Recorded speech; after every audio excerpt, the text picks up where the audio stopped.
Apenas um instante. Bom, então, para dar início à nossa conversa de hoje, estamos aqui todos reunidos para tirar dúvidas, esclarecer dúvidas sobre o edital de pesquisas de avaliação qualitativa da efetividade da iniciativa BNDES Educação Conectada. Esse é um edital organizado pelo Observatório Tecnologia na Escola, o OTEC, que faz parte do CEIP, né? O CEIP é a nossa instituição âncora. Então, o CEIP foi criado lá em 2016, fez o aniversário de 5 anos recentemente, para fazer pesquisas, fomentar a capacitação de gestores educacionais, aprofundar no debate de políticas educacionais. E hoje o OTEC é um projeto que faz parte do CEIP, que volta-se à identificação e a estudos sobre o uso de tecnologias na educação. E o OTEC ele foi criado dentro do contexto da estratégia de monitoramento e avaliação de uma iniciativa chamada Iniciativa BNDES Educação Conectada.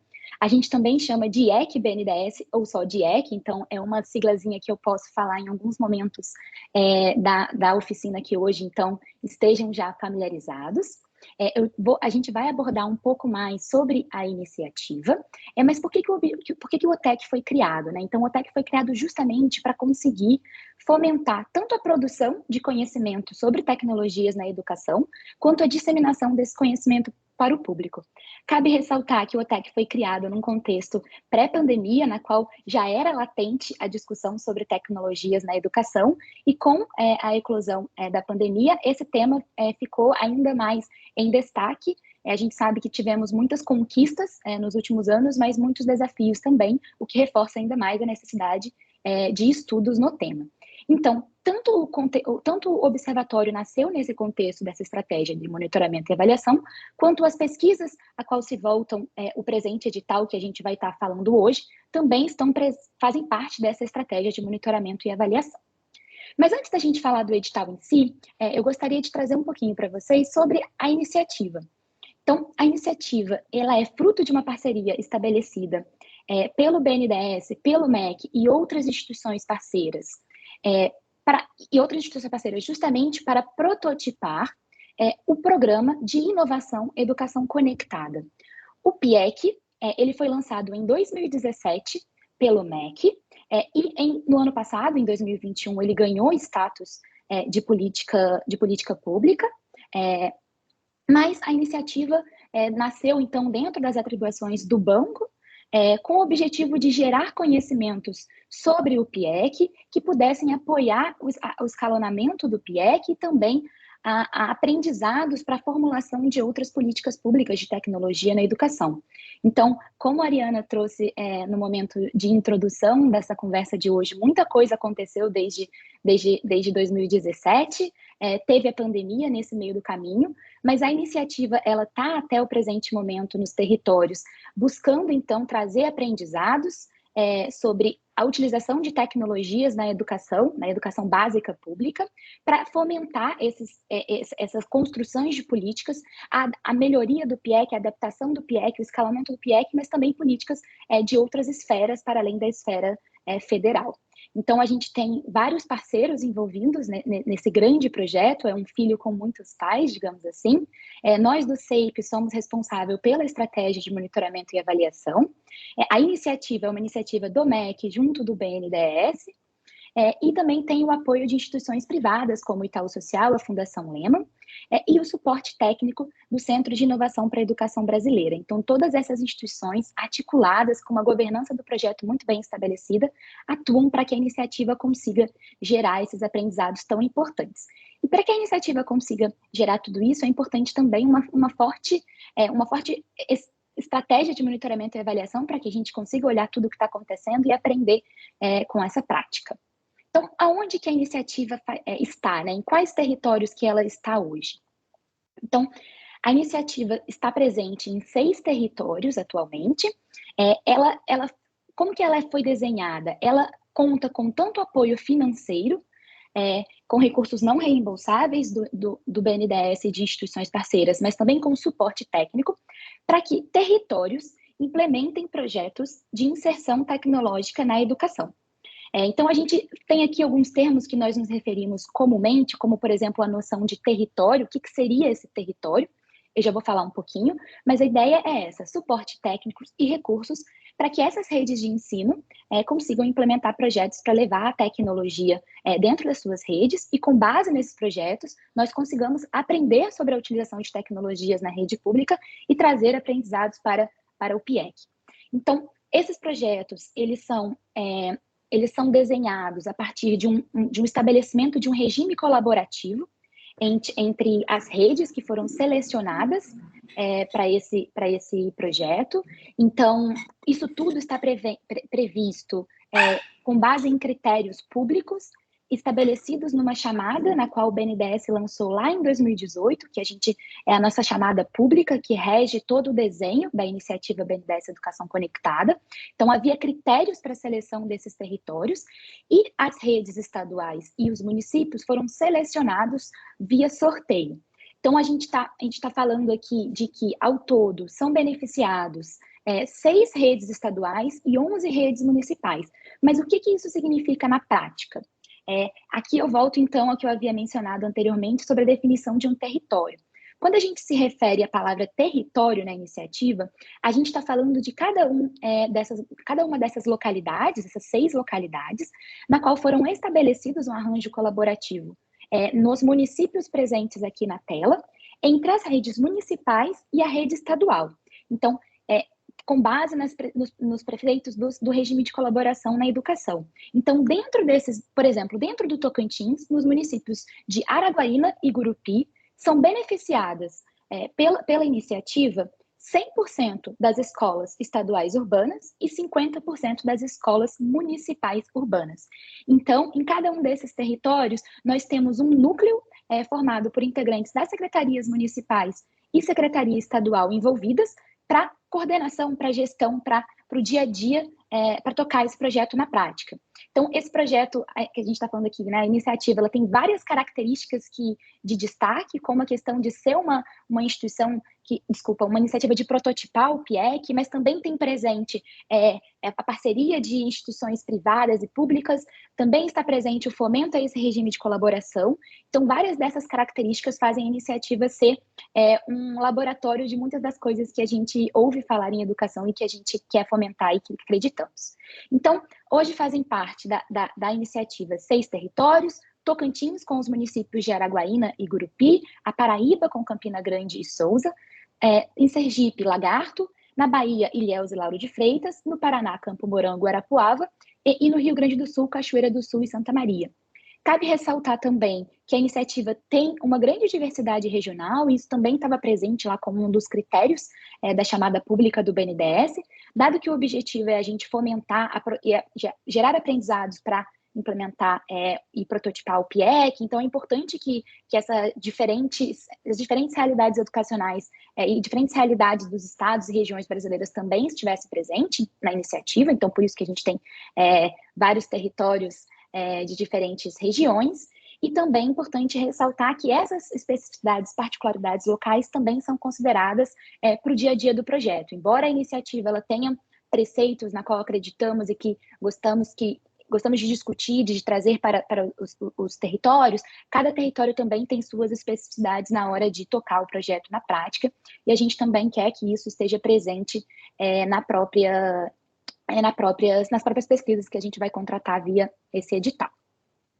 Bom, um outro tema muito importante para a iniciativa como um todo é o fato de que nós acreditamos, enquanto iniciativa, mas também o PIEC, né, enquanto política pública, foi desenhado pressupondo que, para que as tecnologias, para que políticas públicas de inserção tecnológica na educação sejam eficazes, é necessário coordenar e integralizar e também equilibrar 4 dimensões, para que, de fato, a gente consiga fazer com que a tecnologia seja utilizada no dia a dia escolar e que sugere resultados positivos em termos do processo de ensino-aprendizagem.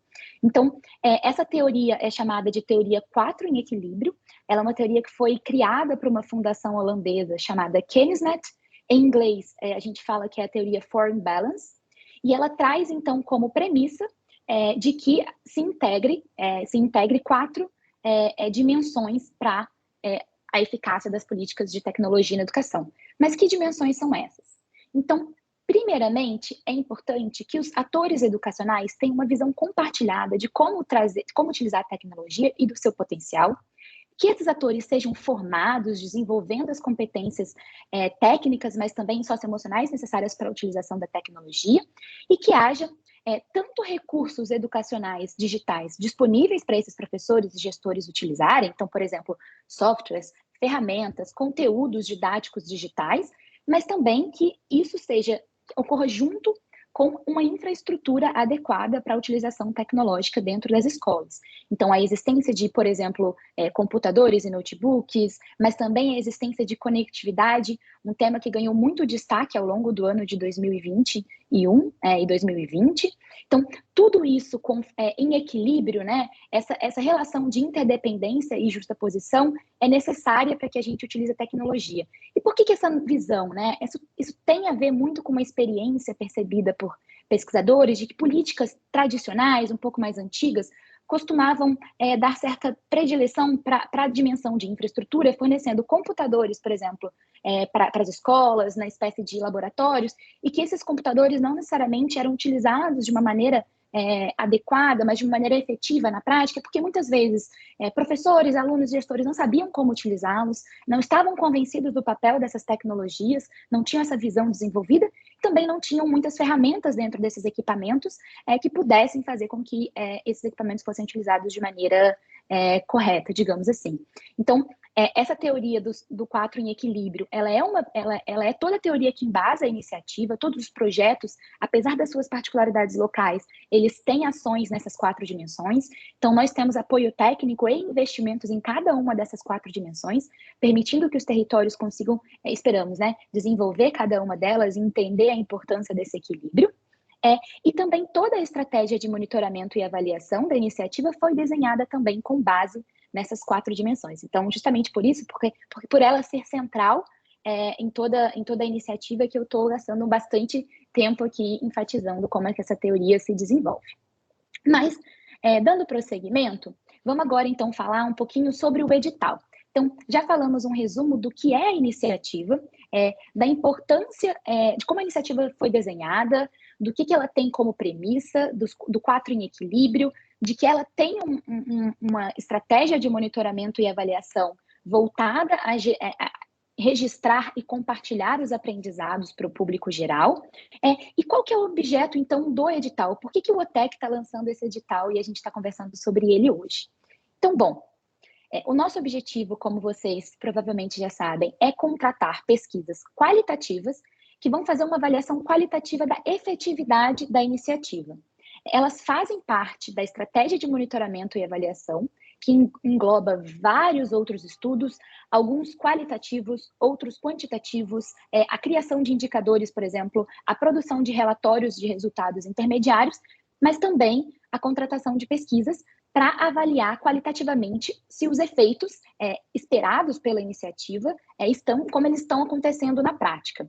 Então, aqui cabe apenas fazer um disclaimer. Nós, quando falamos sobre a teoria quando falamos sobre as 4 dimensões, eu comentei que essas 4 dimensões são um pilar da iniciativa e elas também foram um pilar da teoria da mudança da iniciativa, que enfim, o que a iniciativa entende como os recursos que ela está provendo aos territórios, quais são as atividades que ela previu gerar para os territórios, os produtos esperados e os efeitos que a gente almeja alcançar com base nessas atividades, nesses recursos, nesses produtos gerados. Então, quando a gente está falando aqui do edital, a gente está nessa última etapa já, digamos assim, da nossa teoria da mudança, que a gente está buscando analisar se esses efeitos desenhados, né, enfim, de certa maneira previstos nessa teoria da mudança, como que eles estão ocorrendo na prática. Então, quando a gente está falando de efeito, né, que efeitos são esses? Ou seja, que tipo de efeito que as avaliações qualitativas elas vão olhar? A gente está falando, então, sobre a identificação do que a gente entende como um efeito de curto prazo, que seria o uso e a apropriação dessa tecnologia nas escolas. Então, nas escolas, a gente está falando do uso da apropriação por esses atores escolares, atores-chave, que são, obviamente, professores e estudantes, mas também gestores escolares, dado que a iniciativa também teve ações voltadas para esse público tão importante, para a geração daquela visão que a gente falou que é central, e para que, de fato, toda a escola se torne uma escola conectada, né? Que essa tecnologia ela vá para além da sala de aula, mas também, principalmente, na sala de aula. Então, essas avaliações, elas têm esse objetivo de analisar tanto o nível quanto a qualidade da apropriação e do uso das tecnologias. Elas podem ser exploradas a partir de várias perguntas que desembocam a partir desse grande objetivo. Então, por exemplo, a teoria da mudança desenhada, ela está de fato aderindo? Qual que é esse nível de aderência dela? O que vocês, enquanto pesquisadores, conseguem observar nos territórios em termos de práticas que podem ser adaptadas ou melhoradas para conseguir endereçar desafios que podem estar acontecendo nos territórios e que podem estar gerando desafios para a efetividade da política como um todo? Existem fatores que vocês entendem que estão incentivando a efetividade ou então, de certa forma, estão inviabilizando a sua efetividade? De que forma que a iniciativa está se desenvolvendo nos territórios, em termos desse processo de visão, em termos da geração de outras políticas também dentro dessas escolas? Estão sendo desenvolvidas outras ações nessas escolas a partir da experiência fomentada pela iniciativa? Então, todas essas são algumas perguntas que partem dessa discussão sobre efetividade e que podem ser exploradas nas pesquisas que a gente vai contratar via o edital. Em termos quantitativos, nós estamos falando da contratação de 10 pesquisas, tá? São 6 pesquisas territoriais, então uma referente a cada um dos territórios da iniciativa, são 6 territórios, então são 6 pesquisas, e 4 pesquisas referentes a temas que consideramos centrais para a discussão de efetividade e que são transversais, então, a todos os territórios. Cabe ressaltar aqui também que, bom, nesse meio tempo ocorreu a pandemia, né? Então muita coisa mudou. Então a gente entende que essa discussão sobre efetividade, ela tem a pandemia como plano de fundo. Então a gente gostaria bastante que todas essas pesquisas, sejam elas territoriais ou temáticas, explorassem essa discussão sobre a pandemia no momento da sua condução. Bom, agora eu vou abordar um pouquinho mais sobre cada uma dessas pesquisas, tá? Primeiramente as territoriais e depois as temáticas. Então, em termos das pesquisas territoriais, o que cabe a gente elucidar aqui para vocês? Então, elas têm esse objetivo de trazer um olhar mais detalhado para a realidade específica daquele território. Então, cada pesquisa territorial vai ser uma pesquisa de um território só. Então, haverá uma pesquisa para o Tocantins, uma para Paraíba, uma para o Sergipe, uma para Bahia, para o Paraná e Rio Grande do Sul. E a ideia é explorar essa noção sobre a efetividade da iniciativa no que tange aos usos e à apropriação dessa tecnologia nas escolas, nos atores escolares, a partir da realidade daquele território. Então, dos desafios que aquele território enfrentou para implementar a iniciativa, das expertises que aquele território já tinha conseguido desenvolver para implementar um projeto desse tipo. E também cabe mencionar aqui um tópico que a Ariana também havia trazido na introdução do nosso evento, que essas realidades educacionais são distintas, porque, enfim, o Brasil é muito grande, tem suas realidades próprias, né, cada região, cada estado, mas também o projeto é diferente em cada um desses territórios. Então, tem uma diferença muito forte para nós, que nós chamamos de blocos. A iniciativa, ela teve a sua chamada pública lançada lá em 2018 pelo BNDES, e em 2019, foram 4 primeiros territórios a serem contratados, a assinarem o seu contrato de parceria com o banco para implementar a iniciativa, que a gente chama aqui, então, de primeiro bloco. Quais são eles? Tocantins, Paraíba, Sergipe e Rio Grande do Sul.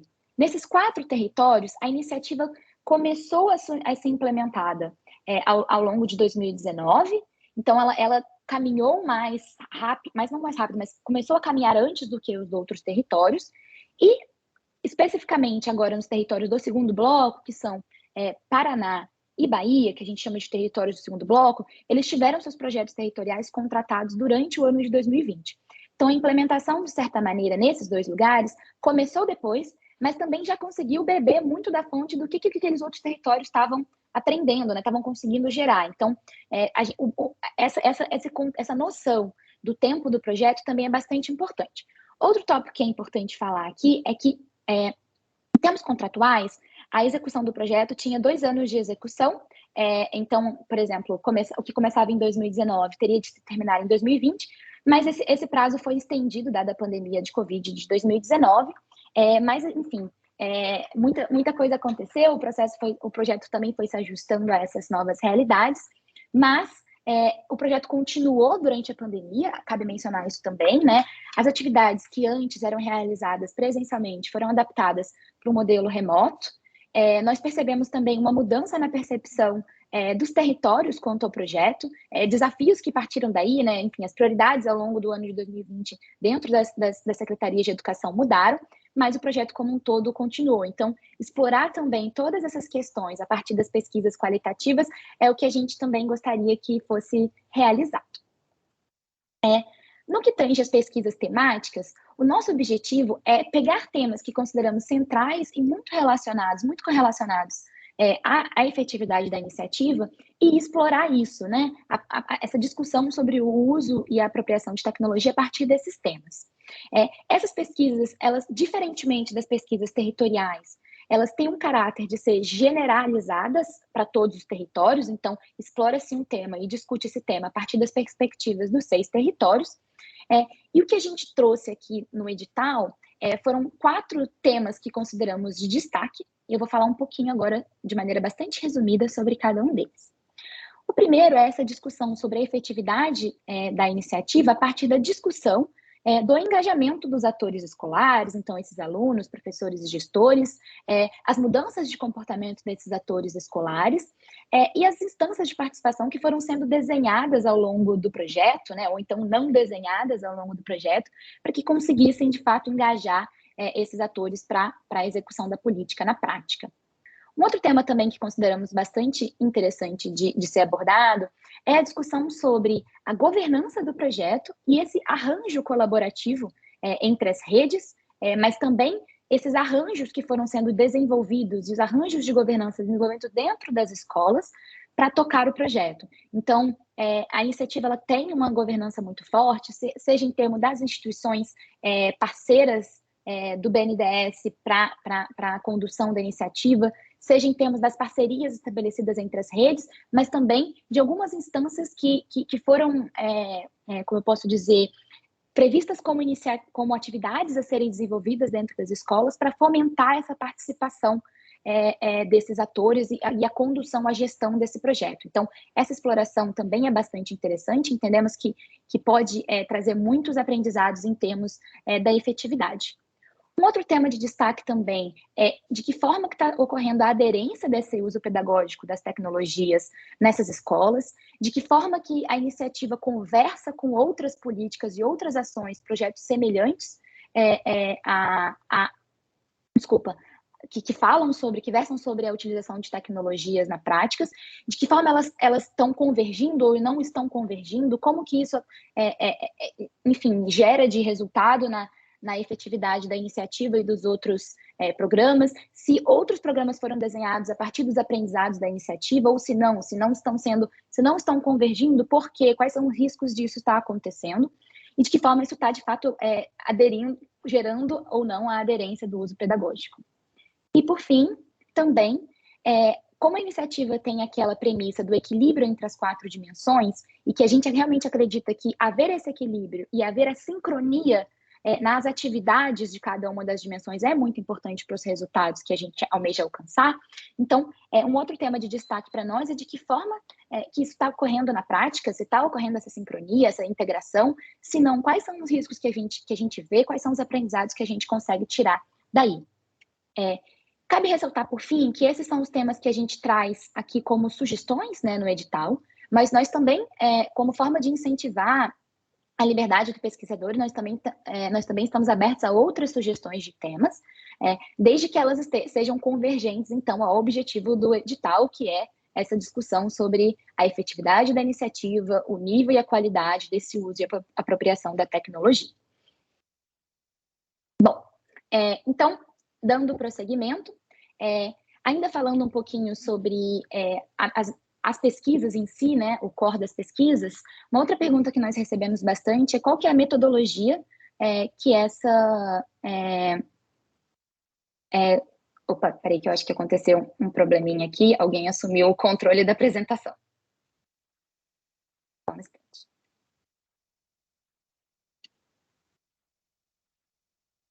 Peço desculpas, já vamos voltar.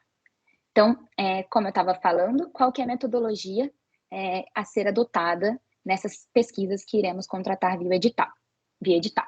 Então, na verdade, nós deixamos o edital bastante aberto para que vocês tenham autonomia e liberdade de investigação científica para propor qual é a metodologia que vão estar presentes nas propostas e também quais são os ferramentais utilizados. O que nós trazemos aqui como premissa, né, que obviamente essa metodologia e seus ferramentais, elas devem estar de acordo com o objetivo do edital, então devem estar presentes aí as ferramentas do método qualitativo, que elas também estejam em conformidade com normas e recomendações dos seus respectivos comitês de ética das instituições a qual fazem parte, e que também, obviamente, respeitem alguns direitos fundamentais, como a dignidade, direitos humanos e liberdades fundamentais.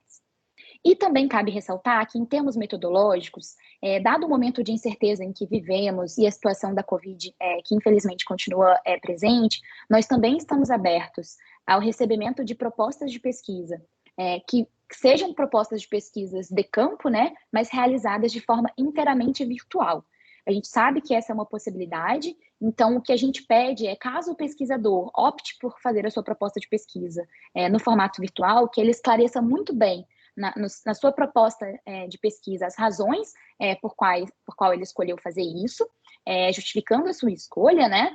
Mas também elencando quais vão ser as estratégias que o pesquisador vai adotar, né, ou pesquisadora, para que, de fato, a gente consiga garantir a captura adequada dessas percepções desses atores, né, dado que a gente está falando aqui de que é muito importante que essa pesquisa de campo envolva trocas entre os atores escolares e os pesquisadores, e que, caso isso não ocorra de forma presencial, como que a gente pode garantir isso adequadamente na forma virtual. Então, obviamente, esse aqui não é um direcionamento do OTEC, acho que cabe frisar isso. A gente está aqui falando que essa é uma possibilidade, mas a gente continua incentivando a autonomia e liberdade de investigação científica na escolha do método adequado para cada uma das propostas. Outra pergunta que nós recebemos, e aqui eu acho que eu vou tentar ser bastante, como eu posso dizer, detalhada, é quem que pode concorrer ao edital. Nós recebemos muitas dúvidas quanto a isso, e de fato o edital ele tem uma característica específica que torna com que é uma restrição para a submissão de propostas, mas que consideramos muito importante, que é a seguinte: podem submeter propostas de pesquisa do edital qualitativo instituições que fazem parte da rede OTEC. O que é a rede OTEC?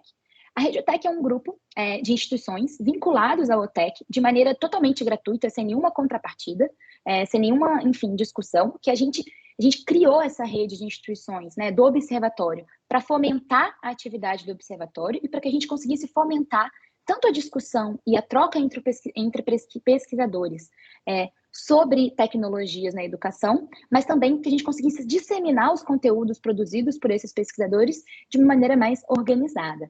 Então, hoje nós temos mais de 35 instituições vinculadas à rede.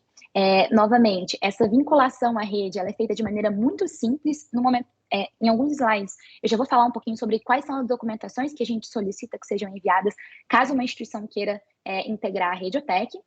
É uma rede formada com muita diversidade regional, conforme está presente aí no mapa presente na tela, que é um mapa das organizações participantes, mas não só a diversidade regional, há também uma diversidade do perfil da organização. Então, nós temos desde grupos de pesquisas voltados na sua prática do dia a dia, a pesquisar o uso de tecnologias, como temos instituições maiores, voltadas à produção de conhecimento sobre educação como um todo. Também temos órgãos de governo que fazem pesquisa científica, então é uma rede muito diversa, e a gente considera que esse também é um dos pontos positivos dela. Mas, bom, em termos mais gerais, né, mais diretos, quem que pode entrar na rede? Então, nós temos 3 tipos, digamos assim, de restrição. Uma primeira restrição, na verdade são 2 tipos. Uma primeira restrição é no que tange ao campo de atuação e a experiência da organização, e uma segunda restrição é em termos da natureza jurídica da instituição. Nessa segunda que a gente começa a ver algumas questões e algumas dúvidas mais envolvidas. Mas vamos por partes. Em termos de campo de atuação e experiência, o que que a instituição precisa cumprir para ser parte da Radiotech? A instituição precisa ter comprovada experiência no monitoramento e avaliação, seja ele qualitativo ou seja ele quantitativo, de políticas ou projetos ou ações voltados à educação básica, ou então em políticas, projetos voltados ao uso de tecnologias. Então, essa é a restrição, digamos assim, no que tange ao campo de atuação e experiência. Então, o pesquisador precisa já ter realizado pesquisas, estar presente nessa discussão, nessas discussões sobre educação como um todo. Pode ser uma instituição com viés mais quali ou mais quanti, isso não importa. O que a gente quer fomentar, de fato, é essa experiência no monitoramento e avaliação. Já no que tange a segunda restrição, que é a questão da natureza jurídica, hoje a nossa entrada de instituições na Radiotech, ela é vedada a empresas. Então, nós sabemos que existem muitas empresas que fazem trabalhos muito interessantes em monitoramento e avaliação, mas, infelizmente, empresas não podem fazer parte da Radiotech. Então, quem que pode fazer parte da Radiotech? Qualquer, digamos assim, centro ou órgão de faculdades e universidades federais e seus institutos. Então, por exemplo, professores que têm um grupo de pesquisa ou que lecionam em determinado departamento. Ou o departamento pode ser integrante da rede, ou a universidade como um todo pode ser integrante da rede, ou então um grupo de pesquisa pode ser integrante da rede, suas diferentes unidades acadêmicas, os seus diferentes institutos também podem ingressar, institutos federais também podem fazer parte da Radiotech, e também, obviamente, seus diferentes grupos de pesquisa dentro desses institutos. Também estamos abertos a organizações da sociedade civil, então, se você é uma OSC, pode sim ingressar na Radiotech. Instituições multilaterais, como, por exemplo, o BID, Banco Mundial, etc., e agências especializadas também é permitida.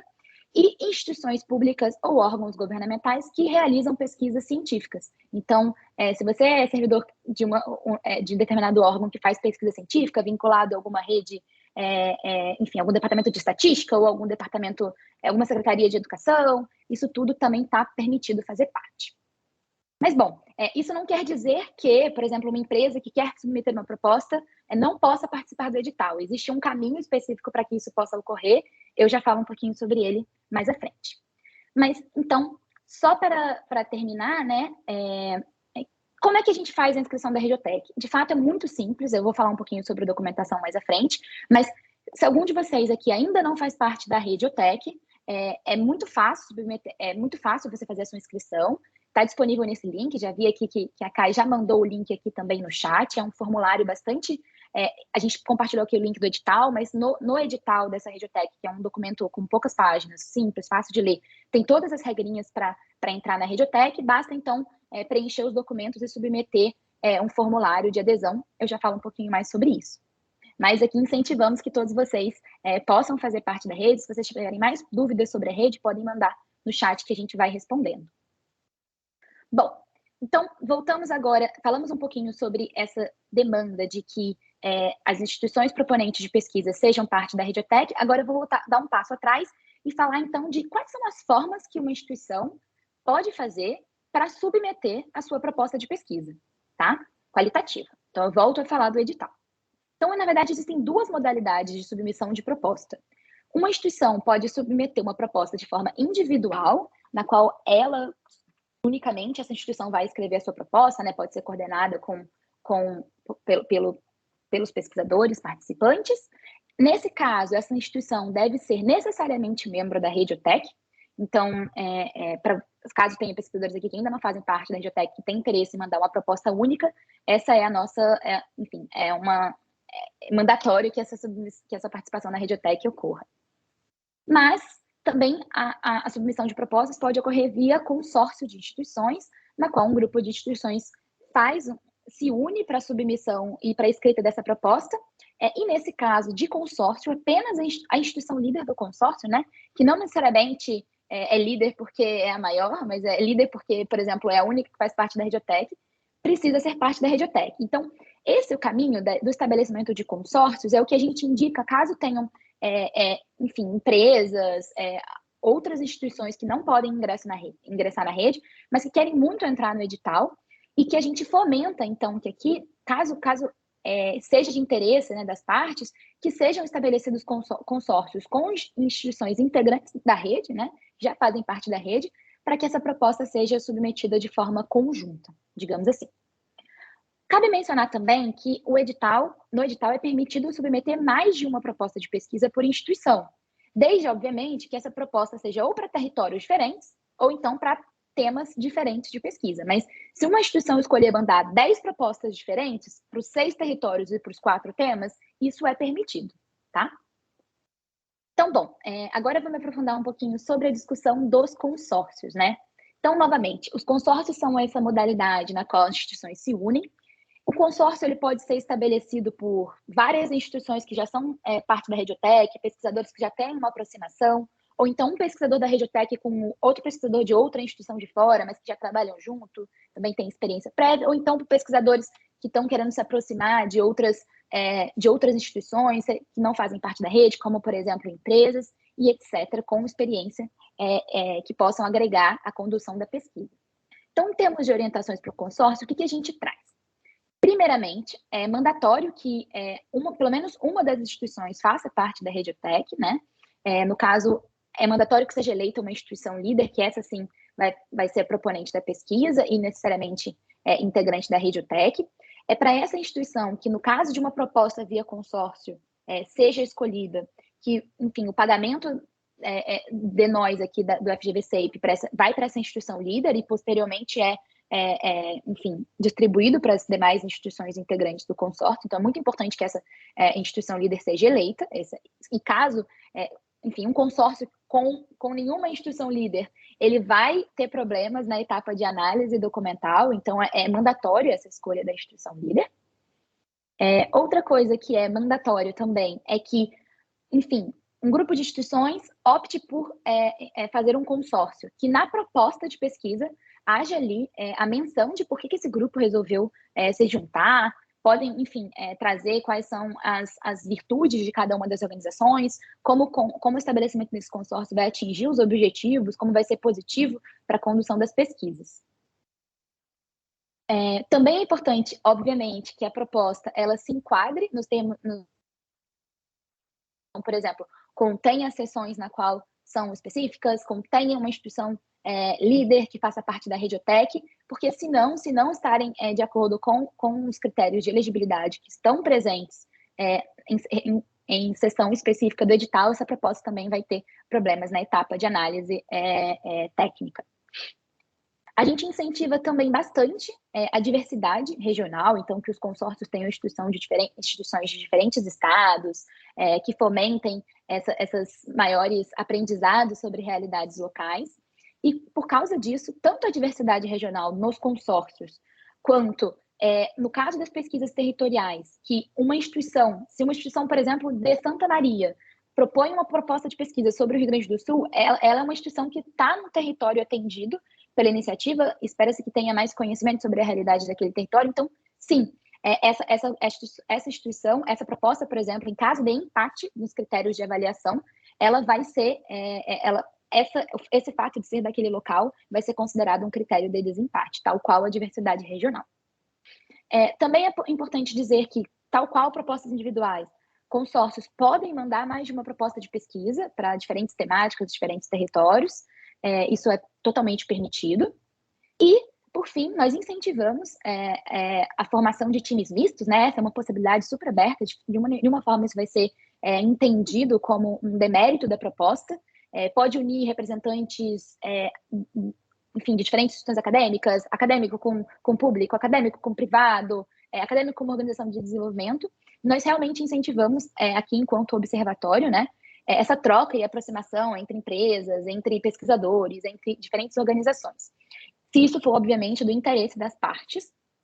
No nosso site, especificamente no site do otec.net.br, especificamente na seção na qual a gente fala sobre o que é a Radiotech, nós temos ali um mapa de instituições, com todas as instituições que fazem parte da rede. Esse mapa, a consulta é pública, ali tem os contatos dos integrantes também de maneira pública. Então, nós incentivamos que vocês caso se interessem em realizar um consórcio, que vão ali, vejam quem faz parte, entrem em contato com essas pessoas, troquem figurinhas. Nós queremos, de fato, fomentar isso, que mais pesquisas de qualidade, mais pesquisas diversas sejam feitas sobre a utilização de tecnologias. Bom, agora vamos falar em termos mais documentais, né? Quais são os documentos que, caso eu opte por submeter uma proposta de pesquisa, eu devo mandar? Então, Yara? Olá, pode falar. Só para, enfim, a gente tem falado bastante sobre a questão da entrada na Radiotech e porque esse sendo um dos critérios, né, que a gente colocou e, assim, reforçando que não é um critério para dificultar, na verdade, a participação, ele, de certa forma, vocês já vão ganhar algum tempo, né, nessa inscrição, porque muitos dos documentos que tradicionalmente são pedidos para inscrição no edital, eles já vão ser previamente enviados pela entrada na Radiotech. E a gente tem um objetivo maior, que talvez nesse momento não esteja tão claro para todos vocês que estão aqui interessados, que é realmente fomentar a construção de uma rede de pesquisadores e instituições que atuam com o uso de tecnologias na educação. A gente tem conversado com vários pesquisadores, membros da rede atualmente, que colocam a dificuldade de ampliação dessa capilaridade, de fazer com que de criar essa rede de troca entre pesquisadores, essa rede de disseminação de conhecimento, sobretudo quando a gente sai bastante aqui do eixo sul-sudeste e vai ali para centro-oeste, norte, nordeste. Então, a Radiotech em si é um outro pedaço importante da iniciativa e para a qual a gente já vai desenvolver, já vem pensando em atividades que vão ser desenvolvidas ao longo desse ano também. Então, a questão da rede é um dos legados que a iniciativa quer deixar sobre a questão, sobre o uso de tecnologias na educação básica. Então, por isso que foi uma pré-condição, quando se pensou esse edital, a participação na rede.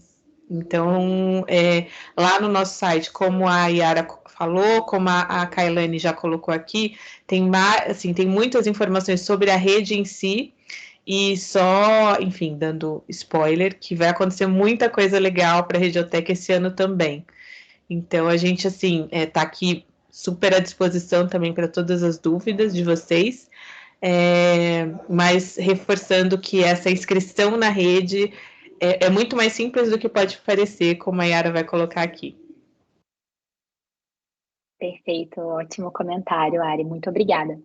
Então, voltando para uma parte um pouco mais burocrática, né? Em termos de documentação, quais são os documentos que vocês têm que submeter, caso optem por submeter uma proposta de pesquisa? Então, supondo um primeiro caso de uma instituição que ainda não é parte da Radiotech. Primeiramente, nós incentivamos que os pesquisadores, né, consultem o edital. É um edital muito pequenininho, muito fácil de ler. Ele vai ter de uma maneira um pouco mais, como eu posso dizer, detalhada, o que eu trouxe aqui sobre elegibilidade, em termos de campo de atuação, experiência da organização e natureza jurídica. O edital está disponível por meio deste link, que vai ficar na tela, mas a gente também vai mandar aqui no chat. E dentro do edital, 2 tipos de documento, digamos assim, são pedidos, tá? Documentos, primeiramente, é necessária a elaboração de uma carta de apresentação da instituição, com a motivação da entrada dessa instituição na rede, trazendo ali um resumo da sua experiência também, com monitoramento e avaliação, e documentos comprovativos da elegibilidade, ou seja, documentos que comprovem a experiência da instituição com monitoramento e avaliação quali ou quanti. Então, são documentos, enfim, o currículo Lattes com as pesquisas que os envolvidos realizam, ou então, no caso de uma instituição que não é de pesquisa necessariamente, mas que faz pesquisa, então, alguns dos relatórios que já realizaram, ou então sites que já foram criados, materiais de diferentes formas, né? Pode ser gráficos, podem ser estudos, papers, etc. Então, submetidos, organizados esses 2 tipos de documento, basta o preenchimento do formulário de adesão na rede, que é um formulário que está no Google Forms também, um formulário, ele tem algumas caixinhas para serem preenchidas ali, como, por exemplo, o pesquisador, que vai ser o responsável, vai ser o ponto focal dessa instituição, o endereço da instituição, um resumo da instituição, e também espaços para submissão desses 2 tipos de documento que eu tinha falado anteriormente, que na verdade são a carta e os documentos de elegibilidade. Então, uma vez organizados os documentos e uma vez submetidas à inscrição na rede OTEC, agora, digamos assim, a instituição ela pode se focar na elaboração da proposta de pesquisa qualitativa. Cabe mencionar aqui, por exemplo, um caso específico de uma instituição que ainda não é parte da rede, que ela sabe que o edital de pesquisas qualitativas tem um prazo, né, para a submissão de propostas, e ela está preocupada se vai dar tempo ou não de fazer a inscrição da rede e depois fazer a proposta de pesquisa. Então, como a Ariana trouxe, essa primeira parte, né, de fazer a submissão na rede, ela não é demorada, na verdade, ela é bastante simples. A gente recomenda que, uma vez submetida a inscrição na rede, vocês não precisam esperar o deferimento da proposta, da análise dessa instituição na entrada na rede para começar a trabalhar na proposta de pesquisa, principalmente se você está seguro de que a sua natureza jurídica se encaixa nas naturezas jurídicas que fazem parte da rede, se você entende que tem experiência ali no monitoramento e avaliação. Então, isso eu quero dizer que, uma vez submetido esse primeiro formulário, né, não precisa aguardar o deferimento por parte do OTEC para começar a trabalhar na proposta. Vocês podem fazer essas atividades concomitantemente, dado que a gente entende que o prazo pode ser um pouquinho apertado, a gente quer facilitar, tá? Mas, bom, então, supondo o caso dessa instituição, por exemplo, que acabou de submeter o seu formulário de pesquisa, o seu formulário de entrada na rede OTEC, e que agora vai trabalhar no desenho da proposta, ou então, supondo o caso de uma instituição que já é da rede OTEC, né? Quais tipos de documento que elas têm que preparar, digamos assim, para a sua proposta de pesquisa. Então, o primeiro deles, obviamente, é a proposta de pesquisa em si, né? Que pode ser realizada, como eu havia falado, tanto de forma individual ou via consórcio.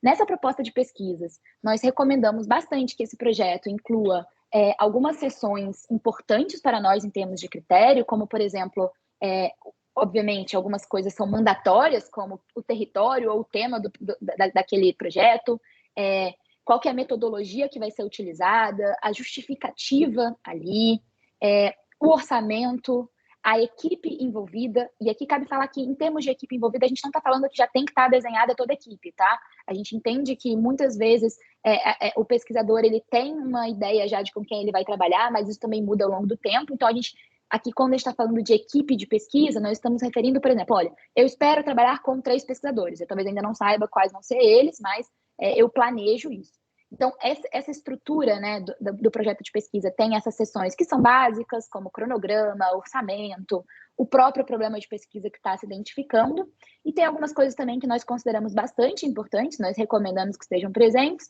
como, por exemplo, quais são as estratégias que a sua instituição utiliza em termos de diversidade e inclusão. Esse vai ser um critério importante para nós, na hora de analisar as pesquisas. A gente quer incentivar a diversidade aqui, tanto, enfim, dentro do SEI, isso é uma verdade, dentro da iniciativa, isso é uma verdade, mas também, né, no momento de contratação das pesquisas, isso também a gente quer que esteja presente. Então, em termos da escrita do projeto de pesquisa, a gente tem isso. No nosso edital, está anexo uma sugestão, digamos assim, com cada uma dessas sessões que estão aqui, de 1 a 13, explorando um pouquinho mais elas, com algumas sugestões de modelo de tabela, mas vocês também têm liberdade para, enfim, preencher o seu projeto de pesquisa de maneira um pouco diferente, desde que conte com as sessões consideradas importantes, tá? Bom, uma vez esse processo de escrita do projeto de pesquisa, obviamente, ele não é momentâneo, né? Ele demora um certo tempo. Há outras coisas mais burocráticas que também precisam ocorrer nesse meio tempo, que são as seguintes. Bom, primeiramente, a gente vai ter que ter o currículo dos coordenadores dessas pesquisas presente, né? A experiência desse coordenador de pesquisa, ele é um critério para a seleção das propostas, então a gente solicita que esses currículos Lattes dos pesquisadores, eles estejam atualizados até a data de submissão das propostas. Se vocês já têm, enfim, isso para os coordenadores da pesquisa, se vocês já têm uma ideia de quais vão ser os pesquisadores que vão fazer parte da sua equipe de pesquisa, uma vez selecionados, vocês também podem mandar o currículo Lattes desses pesquisadores, mas isso não é mandatório, então é uma questão facultativa. Considerando, então, o projeto de pesquisa, depois dos currículos Lattes, nós temos 3 formulários que precisam ser preenchidos e enviados no momento de submissão das propostas. É muito importante que esses formulários sejam preenchidos e enviados, porque isso vai estar presente também na análise técnica. Esses 3 formulários são anexos do edital. Então, se vocês abrirem o edital qualitativo, vocês vão ver que lá tem em cada um dos anexos um link na qual vocês conseguem ser redirecionados para uma versão Word e baixar esse relatório. Desculpa, esses termos. Qualquer dificuldade no acesso desses termos também, sintam-se à vontade para entrar em contato, que a gente pode mandar para vocês, mas eles estão disponíveis também com o anexo do edital. E uma vez preenchidos e assinados e anexados no momento de submissão das propostas, a última coisa que nós temos que ter aqui são documentos que vão comprovar a experiência desses coordenadores da pesquisa no monitoramento e avaliação. Percebam que essa é uma coisa que está muito relacionada com os documentos comprovativos de elegibilidade lá do momento de submissão das propostas de entrada na Radiotech. Então, está muito relacionado com aquele tópico que a Ariana estava falando, que se uma instituição está fazendo a sua submissão na Radiotech agora, ela pode organizar esse material apenas de uma vez, então ela não vai ter um duplo trabalho. O material que vocês organizarem para mostrar que tem elegibilidade para entrar na Radiotech pode ser o mesmo que vocês vão agora mostrar para submissão das propostas qualitativas, tá? Isso pode ser organizado, por exemplo, numa pasta do Google Drive, se de preferência, obviamente com um link compartilhável e etc. E aí uma situação que pode ocorrer, uma instituição, por exemplo, que entrou na Radiotech no edital lá em 2019, precisa ressubmeter os seus documentos? Bom, isso é facultativo, tá? Nós recomendamos, porque entendemos que como a experiência dessa organização ela vai ser considerada como critério de análise da proposta, a instituição pode ter ganhado mais experiências nos últimos 2 anos. Então, de forma que a gente seja justo na análise de cada uma das organizações, é importante que essa documentação ela esteja atualizada, tá? Mas essa também é facultativo para integrantes que já da Radiotech de editais anteriores de outros anos. Bom, e uma vez, então, organizados esses 4 tipos de documento, a gente vai apenas agora para a etapa de preenchimento do formulário de submissão de propostas. Ele é um formulário longo, tá? Ele vai ter caixinhas para cada um desses documentos. Ele vai ali perguntar se é uma proposta individual, se é uma proposta via consórcio, para qual território para qual tema de pesquisa ou se é para outro tema. Vai ter pedido de, enfim, quem está preenchendo, quem é a instituição líder, caso seja consórcio. Então, vai ter algumas outras caixinhas, mas vai ter caixinhas específicas para cada uma dessas quatro tipos de documentação que havíamos mostrado para vocês. Então, em termos de documento, é isso. Cabe ressaltar que esse formulário para o recebimento de propostas de pesquisa qualitativa vai ficar aberto até dia 1º de fevereiro, tá? Então, nós estamos recebendo propostas até essa data e que, uma vez, enfim, recebendo essas propostas, vocês podem, enfim, estamos aqui super disponíveis a tirar mais dúvidas, caso vocês queiram. Nós estamos trabalhando bastante para ser o mais sério possível nas respostas, para que vocês não percam tempo com dúvidas e consigam trabalhar, de fato, na preparação dos documentos necessários. Tá? Então, a Kailane vai mandar aqui no chat todos os links aqui que a gente colocou nesse slide, para que vocês tenham, mas a gente também vai mostrá-los depois. E, bom, supondo agora, então, que a organização conseguiu enviar toda essa documentação, quais são as etapas que se seguem depois desse momento? São 3 etapas principais: análise técnica, demérito e contratação. Vou falar de uma maneira bastante resumida como que a gente vai se organizar, tá? Então, depois do dia 1º de fevereiro, nós vamos começar com uma análise técnica, que ela vai durar mais ou menos ali o mês de fevereiro inteiro, que vocês vão enviar propostas e documentos comprobatórios, e a nossa equipe técnica aqui do OTEC vai analisar se todos os documentos foram submetidos conforme deveriam ou se ficou faltando alguma coisa, tá? Então, no caso de uma proposta que ficou faltando alguma coisa, a instituição seria eliminada, digamos assim, do edital, mas havendo possibilidade de recurso. Então, uma instituição foi eliminada porque a proposta não tinha tal coisa. Essa instituição vai poder, sim, pedir recurso, reorganizar isso e ressubmeter a sua proposta de pesquisa, tá? Então, agora, supondo a situação na qual a organização encaminhou toda a documentação necessária, nós passamos, então, para a etapa seguinte, que essas organizações não foram eliminadas, elas passam para a etapa seguinte de análise de mérito, que ela dura entre março e abril, e que é nessa etapa na qual, de fato, nós vamos avaliar as propostas, tá? Então, a gente analisa essas propostas com critérios definidos, Esses critérios, eles estão presentes no edital, especificamente na seção 8, tá, do edital, estão todos ali descritos, tanto os critérios quanto os subcritérios de análise, eu já falo um pouquinho mais deles, mas a ideia é que a gente possa analisar o mérito dessas propostas. Essas análises vão ser realizadas por um grupo técnico, um comitê de seleção de propostas, que tem na sua constituição integrantes pesquisadores do BNDES e também do CEIP. Então, esse comitê vai se organizar para analisar essas propostas e vai divulgar, então, essa é uma etapa, vai divulgar um ranking de propostas. Então, essa é uma etapa que tem tanto uma fase eliminatória quanto uma fase classificatória, tá? Uma proposta pode ser não recomendada e não passar não estar nem ali no ranking de propostas. E nesse caso, é possível também pedir o recurso, tá? O pesquisador pode pedir recurso, mas uma proposta pode ser recomendada ou recomendada com ajustes pelo comitê. Essas propostas, essas sim vão ser ordenadas e vão ser divulgadas a listagem dessas propostas, que essas propostas seguiriam, então, para uma próxima etapa, tá?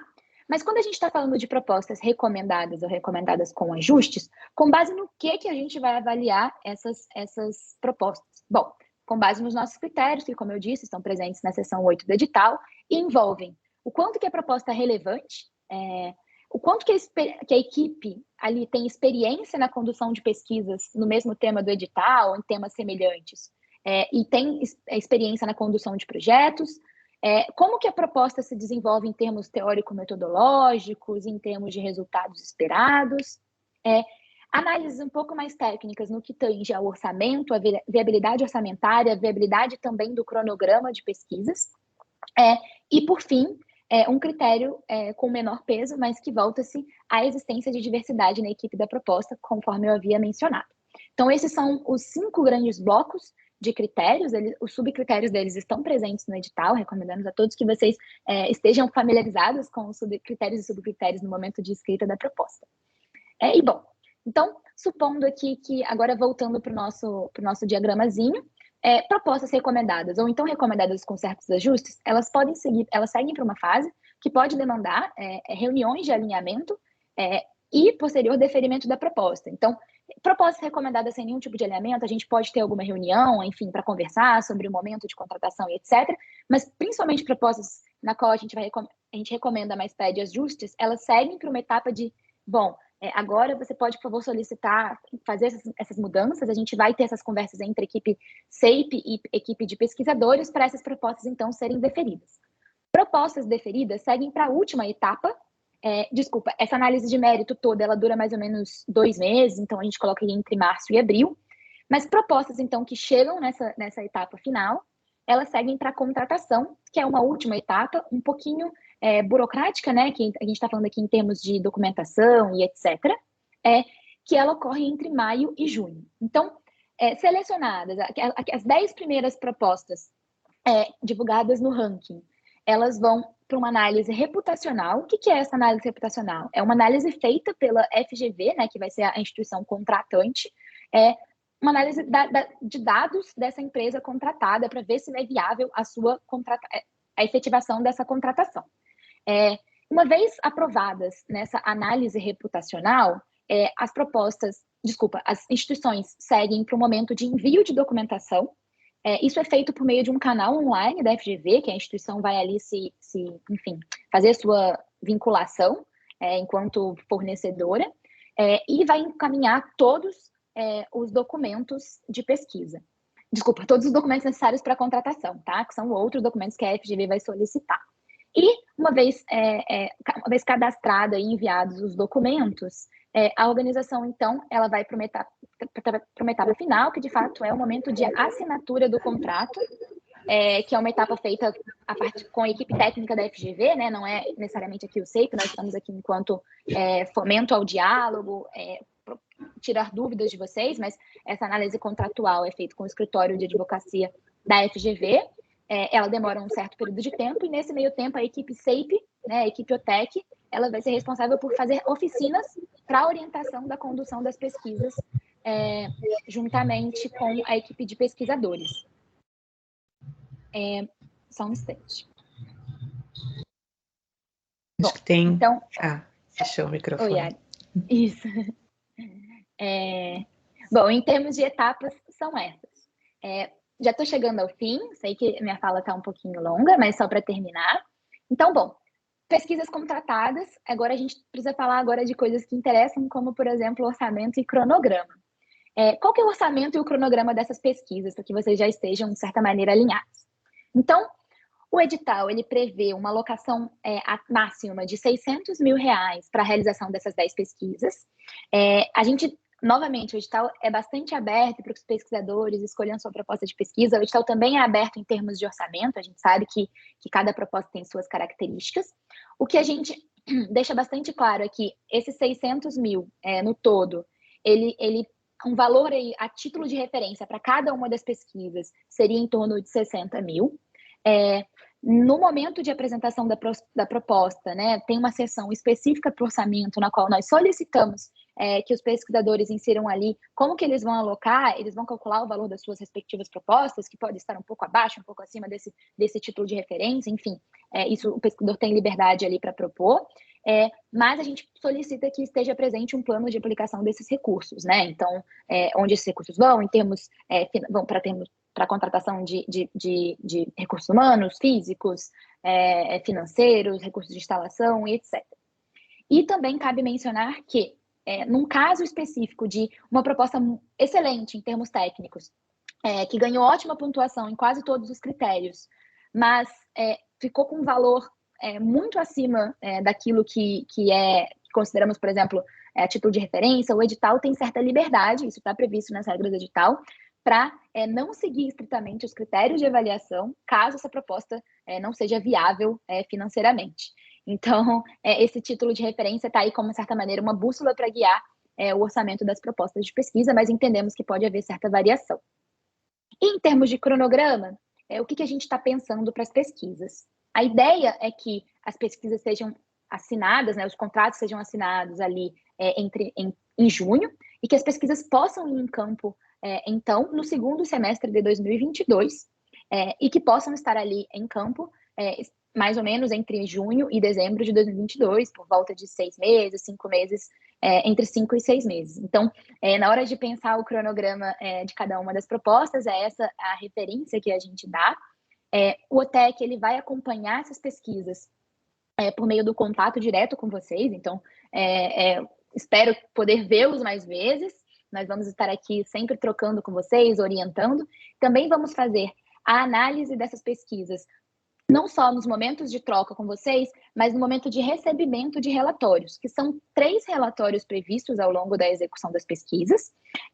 Então, 3 relatórios que nesses relatórios vão conter ali o que a gente entende como que vai ser observado pelo OTEC, analisado pelo OTEC. Em 3 momentos diferentes das pesquisas, não são 3 relatórios entregues só ao final da pesquisa, são 3 relatórios espaçados no tempo, e nós também iremos acompanhar vocês, facilitando toda e qualquer comunicação com as redes de ensino, facilitando a entrada nas escolas, fazendo a ponte com os gestores, vamos fazer reuniões para apresentá-los, entender melhor como funciona essa entrada em cada uma das redes. Isso vai ser muito importante também, a gente vai começar já a pensar isso naquele momento de oficinas para preparação das pesquisas de campo, tá? Então, o TEC é responsável aqui pelo suporte técnico dessas pesquisas, muito embora a gente não vá a campo fazer as pesquisas. A gente vai acompanhar a partir desse momento de troca e dos relatórios elaborados por vocês. E apenas para finalizar, então, nós temos como que a gente pode fazer, então, essa inscrição de submissão da proposta, né? Nós temos 3 documentos fundamentais, né? O primeiro deles é o edital em si. O edital está disponível no nosso site. A gente também tem no nosso site um FAQ com algumas dúvidas que que já estão sendo respondidas ali em formato de texto. Algumas delas também foram respondidas hoje no momento da nossa conversa. E, bom, uma vez cientes do edital, uma vez tendo tirado suas dúvidas no FAQ ou então diretamente com a nossa equipe, basta submeter a proposta de pesquisa por meio daquele formulário cujo link está aqui final. A gente também vai disponibilizar esses 3 links para vocês, e a ideia é que vocês estejam bastante confiantes. Assim, qualquer dificuldade que vocês tenham para submissão, entre em contato com a gente está aqui de fato de uma maneira para tentar resolver todos os empecilhos que possam surgir nesse meio tempo. Bom, acho que em termos de primeira etapa era hoje, era isso. A gente ainda tem cerca de 30 minutinhos, 20 minutinhos para tirar algumas dúvidas. Então, acho que a gente pode seguir. Ari, você vai me ajudando nessa parte, por favor? Vou sim, Yara. Acho que, enfim, algumas dúvidas que são comuns e vieram de alguns pesquisadores diferentes remontam a ainda aquele tópico 5 de quem pode se inscrever. Então, uma das pesquisadoras colocou para a gente, bom, necessariamente a instituição proponente, estou imaginando em uma situação individual, ou a instituição líder, no caso de um consórcio, ela tem que ter um CNPJ. Essa é a pergunta. E se a gente voltar ali no edital, eu respondo que sim, mas aí você pode entrar mais no detalhe. Eu só fico, não sei se eu entendi muito bem a pergunta, é porque alguns grupos de pesquisa vinculados a, por exemplo, faculdades não têm CNPJ. E aí, nesse caso, o CNPJ é o CNPJ da universidade. Mas sim, assim, tem que haver um CNPJ, mesmo que o CNPJ seja o da instituição que ela está vinculada, pensando aqui um centro de pesquisa. Aí é o CNPJ da própria universidade que ela faz parte. Ou seja, um pesquisador individual, eu, Ariana, pesquisadora individual, não posso submeter uma proposta como pessoa física. Não, infelizmente não.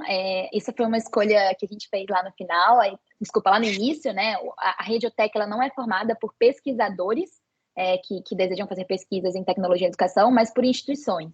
Então, essa pesquisadora, ela pode optar por, enfim, seguir com a sua inscrição. Caso ela tenha um grupo de pesquisa em temática relacionada, ela pode inscrever o seu grupo de pesquisa. Caso ela não tenha, mas faça parte de um departamento específico, ela pode entender como funciona, pode submeter. A gente tem vários departamentos que fazem parte da Radiotech. Não sei muito bem dentro de cada instituição, né, como isso funciona. Deve ter algumas burocracias para ter esse aval, digamos assim, para a entrada na rede, mas ela não poderia se submeter como CPF. Uhum. Não, ótimo. Tem uma pergunta do Henrique, enfim, como algumas pessoas entraram depois, então, de repente, é importante também reforçar. Que quando a gente falou sobre consórcio, e aí, enfim, eu sou pesquisadora da UF também, da Federal Fluminense, e a gente tem a FEC, que faz a gestão financeira dos projetos de pesquisa. Então, caso você se inscreva como um pesquisador, por exemplo, da Universidade Federal Fluminense, que eu estou dando como exemplo, nesses casos, a gestão financeira, toda a parte contratual é feita pela FEC. Mas nessa situação, a gente não entende, a gente não considera como um consórcio. A gente entende que a FEC é só essa instituição, assim como a própria FGV é a responsável pela parte contratual, de contas a pagar, no âmbito do CEIP, OTEC e da iniciativa como um todo. Então, nesse caso, a gente está falando de uma inscrição individual. Ou seja, independente de termos por trás uma fundação que é a gestora financeira da pesquisa. Perfeito, Ari. Eu vi uma pesquisa, desculpa, vi uma pergunta aqui do Ricardo, do DE. Ricardo, a sua instituição ela já está vinculada à Radiotech, né? Acho que cabe até mencionar que é a nossa única instituição que é uma instituição pública que faz parte da Radiotech, vinculada ao Departamento de Economia e Estatística da Secretaria de Planejamento do Rio Grande do Sul. Mas, então, só para deixar claro que, sim, vocês podem submeter uma proposta de pesquisa, vocês já são instituição integrante da rede, vocês apenas precisam seguir, então, não precisam seguir aquela primeira etapa de documentos para ingresso na rede, apenas precisam submeter a proposta de pesquisa, tá? Deixa eu ver. Tem uma pergunta importante.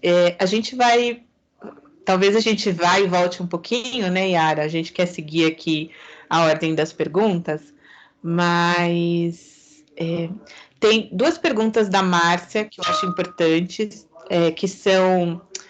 que trata do seguinte: se há um mínimo de territórios a serem investigados no caso das pesquisas temáticas, E então acho que vale a gente reforçar que quando se trata das pesquisas temáticas, a gente está pensando nos 6 territórios, naquela definição de território que a Yara colocou no início. Mas aí a Márcia vem com uma outra pergunta que eu achei importante, que é o seguinte: quando a gente está falando, então, das pesquisas temáticas, a gente está falando de pesquisa de campo em 6 territórios.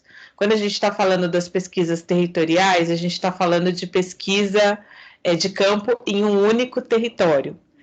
E aí, enfim, a pergunta dela, eu imagino que talvez outros tenham essa pergunta também. E não sei se a Ara quer me ajudar nessa resposta. Claro, acho que sim, a resposta é sim, é isso mesmo, são 6 territórios. Em tese, elas deveriam incluir pesquisas de campo nos 6 territórios. Entendo que há aí algumas dúvidas referentes a, por exemplo, a viabilidade financeiro, operacional de pesquisas no campo. O que a gente pode responder em questões e de tempo? Exatamente, acho que a gente pode responder em questões a isso. A gente espera que as pesquisas territoriais elas tenham um maior, como eu posso dizer, grau de profundidade, de visitas em escolas, etc., do que seria possível nas pesquisas temáticas. Então, eu acho que, por exemplo, se você está pensando, você é um pesquisador, você pretende submeter 2 tipos de proposta, uma temática e uma territorial. Eu acho que a diferença está aí no tempo, na quantidade de visitas, na quantidade de entrevistas que vai ser realizada.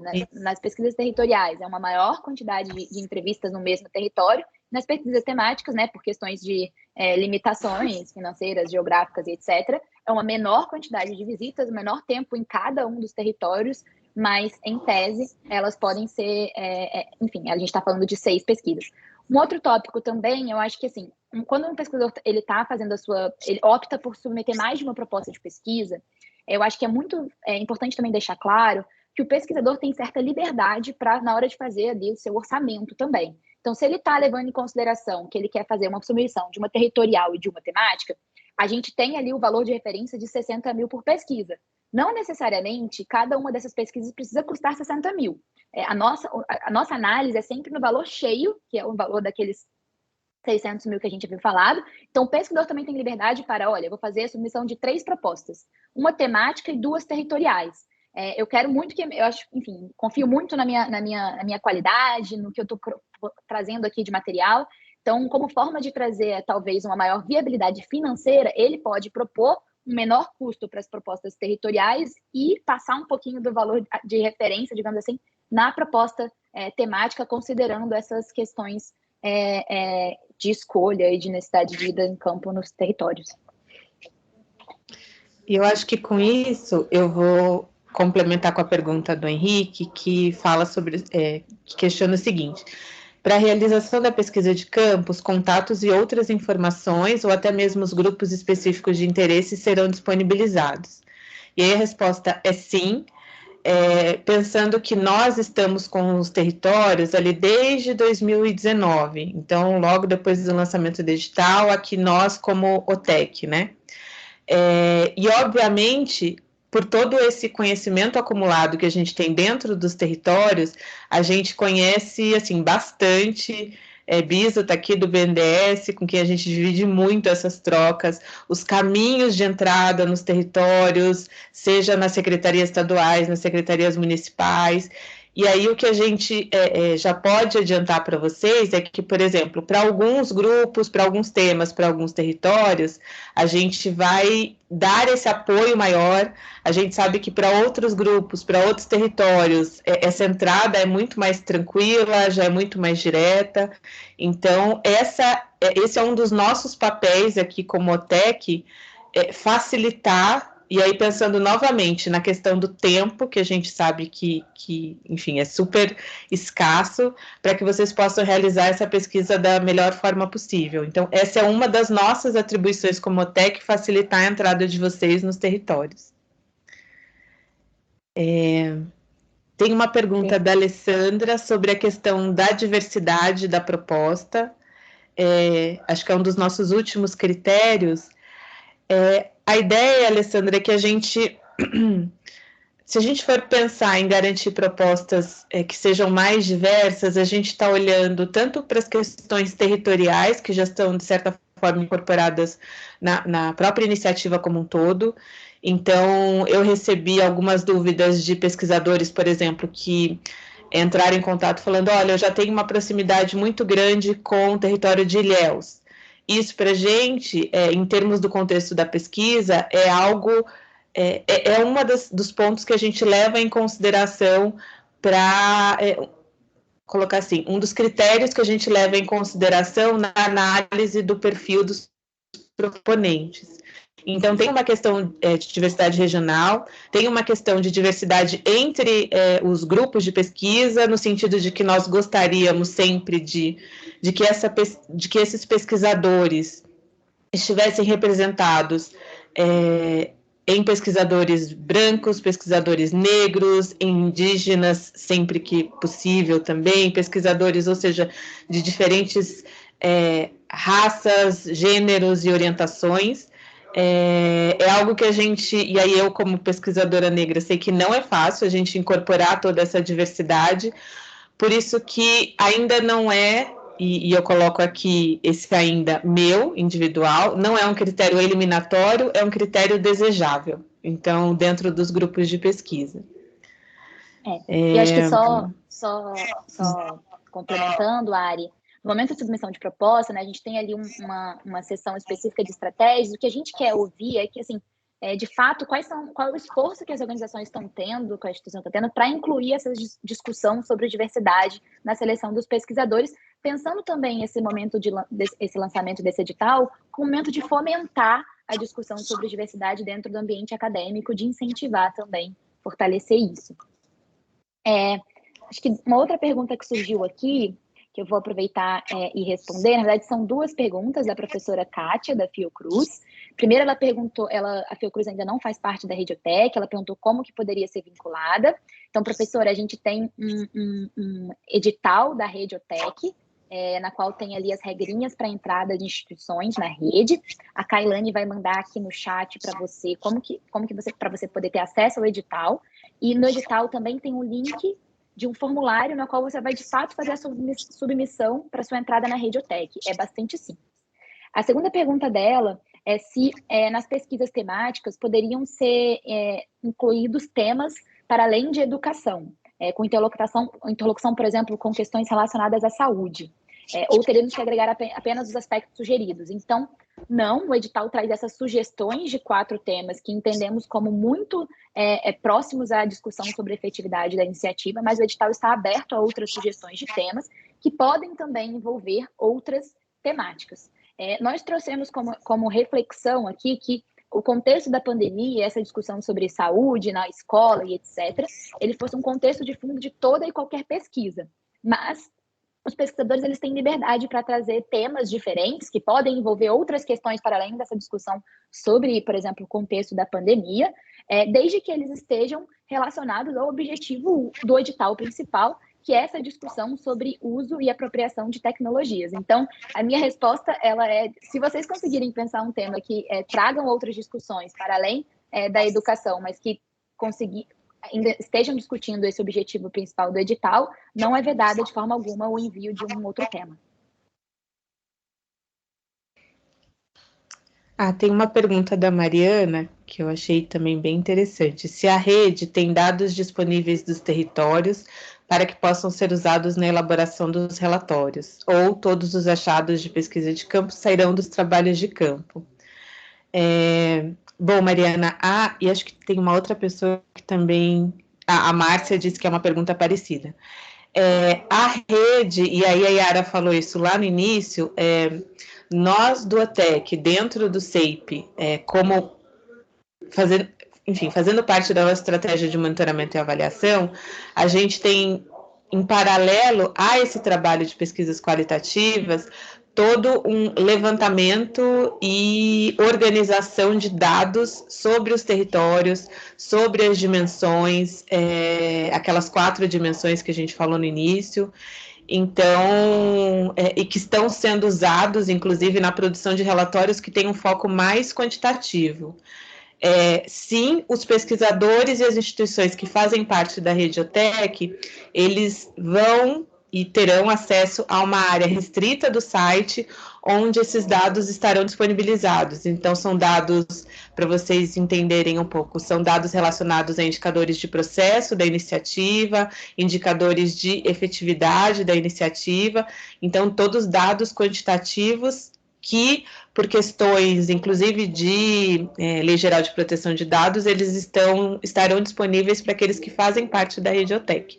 E aí vocês poderão utilizar, inclusive a gente vai ficar muito feliz em ver esses dados também utilizados por vocês na elaboração dos relatórios. Perfeito. E acho que apenas complementando a sua resposta, a estratégia de monitoramento e avaliação da iniciativa ela é muito ampla. Então, tem essa questão dos indicadores, que embora os indicadores, né, quais são os indicadores, eles sejam públicos no nosso site, os dados dos indicadores, eles estão na área restrita, a gente também tem vários outros relatórios. Então, a gente tem estudos de caso, sobre o processo de implementação, não necessariamente sobre a efetividade da iniciativa. Esses relatórios são públicos. Temos relatórios de boas práticas, temos um relatório de boas práticas que foi lançado no ano passado também muito interessante, também público. Todos esses documentos que foram sendo produzidos dentro da estratégia de monitoramento e avaliação por parte do OTEC, eles estão disponíveis na biblioteca do nosso site, convidamos todos vocês a acessar. Acho que são documentos muito ricos para que os pesquisadores tenham contato, entendam mais a dinâmica de funcionamento da iniciativa, os desafios que os territórios enfrentaram. Então, isso tudo pode ser acessado pela nossa biblioteca. Eu vou mandar o link aqui no chat. Tem uma pergunta aqui da Pamela, perguntando o seguinte: no edital é apresentado que o timing de início do projeto nos territórios foi diferente. Então, a gente tem aquela discussão apresentada lá no início dos 2 blocos. Houve variação no formato do projeto nesses 2 intervalos de tempo? Não, Pamela, e aí, enfim, Yara me complementa, a gente não teve variação no formato do projeto, à exceção de atividades que inicialmente foram pensadas no formato presencial e, por conta da pandemia, tiveram que ser realizadas no formato online. A título de exemplo para vocês, uma das nossas dimensões é formação de gestores e formação de professores. Essas formações dos territórios do primeiro bloco foram inicialmente realizadas quase que na sua totalidade de forma presencial. Nos territórios do segundo bloco, a gente teve que recorrer às formações no formato online. A gente já sabe que isso vai gerar resultados distintos, então é algo que a gente quer, um dos nossos... um dos nossos aprendizados, um dos resultados que a gente quer identificar junto com vocês, junto com quem for trabalhar com um território específico, em blocos diferentes, mas a teoria de mudança, que é aquela que perpassa todo o projeto, ela se manteve única. Então, realmente o que a gente teve que fazer foi adaptar algumas atividades para o contexto da pandemia. Tem uma outra pergunta aqui, eu não sei se você quer complementar, Yara, antes de eu fazer essa outra pergunta. Não, eu acho que só vale complementar que, embora a gente tenha uma organização que faz parte da iniciativa, que é o CIEB, que é responsável por esse apoio técnico, o projeto territorial ele tem a teoria da mudança, que é da iniciativa como um todo, mas as pessoas envolvidas em cada uma das secretarias, participantes, que fazem parte e aí varia, né? São 6 grupos, porque são 6 territórios, cada território tem o seu grupo de gestão, com integrantes das secretarias de educação envolvidas. Eles trocaram muito com o CIEB para o desenvolvimento dessas atividades.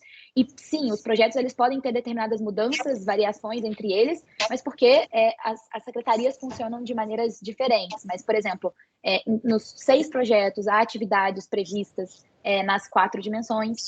Não necessariamente as atividades do Rio Grande do Sul, por exemplo, são iguais às de Sergipe, mas algumas orientações, elas foram pensadas para a iniciativa como um todo. Outra coisa também é que a gente, por exemplo, aprendeu muito com o primeiro bloco de territórios. Então, a gente aprendeu muito sobre condução de processos de compras de tecnologia. Então, quando Bahia e Paraná entraram depois, alguns aprendizados a gente já estava, enfim, já estavam claros para nós e a gente tentou trazer isso para os territórios também. Então, acho que teve algumas mudanças naturais, né? Foram momentos de entrada diferentes, teve essa questão também da pandemia que impactou muito, mas em tese a iniciativa não mudou o seu desenho ao longo do tempo, tá? Isso, perfeito. Tem uma pergunta aqui da Ana Helena, eu fiquei um pouco na dúvida, vamos lá. Tendo em vista, por um lado, o orçamento proposto e, por outro, os custos inerentes a uma pesquisa quali, como locomoção, hospedagem e horas necessárias para campo e análises, entendo que existe uma expectativa de uma contrapartida da organização candidata. É isso? Eu fiquei na dúvida sobre essa contrapartida da organização candidata. Eu não sei se a Ana quer abrir o microfone. Oi, obrigada. Não, eu fico na dúvida, lógico que a gente... Bom, primeiro, boa tarde a todas e todos. Eu fico na dúvida, olhando, né, a pesquisa e o orçamento, em termos dos custos, imaginando que, se a organização estiver interessada, como é bastante interessante, bastante relevante, enfim, ela vai ter que arcar com custos para poder realizar a pesquisa. Estou falando num primeiro momento, mas a experiência que a gente tem de custo de pesquisa mostra que nós temos aí um orçamento bastante apertado, principalmente considerando locomoção. Sim, eu acho que a gente pode, deve, e a pandemia mostrou, e nós temos até experiência de fazer pesquisa qualitativa, usando, né, diminuindo, vamos dizer, a idas aos territórios, mas às vezes, principalmente pela natureza, tem algumas coisas como observação de sala de aula, enfim, que eu fico pensando que nesse caso seria interessante. Então, olhando tudo isso, eu fico pensando assim, entendo eu que talvez exista uma expectativa de que a organização candidata possa arcar com parte do custo da pesquisa. É isso que eu estou perguntando. Ou não, se vocês fizeram algum tipo, vocês devem ter, para chegar nesse valor, imagino que, lógico, que vocês fizeram aí um raciocínio, uma estratégia, mas num primeiro momento eu fico preocupada.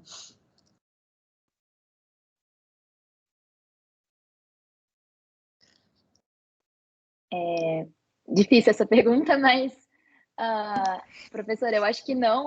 No primeiro momento, a gente não estava imaginando nenhum tipo de contrapartida. A gente deixa o edital bastante aberto, assim, a iniciativa ela tem recursos de diferentes fontes, então, hoje o que a gente tem de dinheiro, digamos assim, de forma bastante honesta, com vocês todos, pesquisadores, é esse que a gente falou aqui. A gente poderia haver a possibilidade de novos recursos. O edital deixa isso aberto, inclusive quando ele fala de orçamento. Caso tenha novos recursos, a gente vai comunicar isso para os pesquisadores. Mas, de certo momento, a gente, infelizmente, também está com um orçamento bastante apertado. Uma forma também, acho que só para a gente abrir um pouquinho, é a possibilidade de que determinado pesquisador busque algumas formas aí de ter alguma economia de escala, submetendo mais de uma proposta, ou talvez propostas para as regiões próximas, como forma de tentar ir diminuir os custos, enfim, do que seria uma proposta única.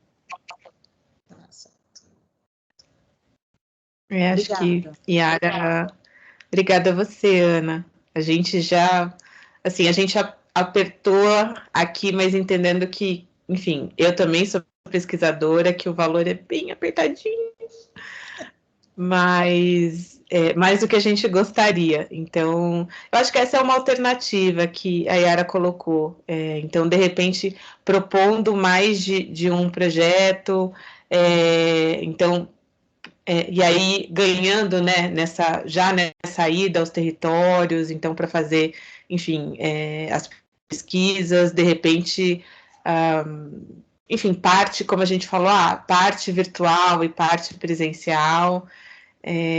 Aqui é aquele momento em que nós pesquisadores, e aí eu sempre me coloco também nesse ladinho do pesquisador, que a gente tem que ter super criativo, né, para falar, nossa, como que cabe essa pesquisa nesse recurso aqui que a gente tem?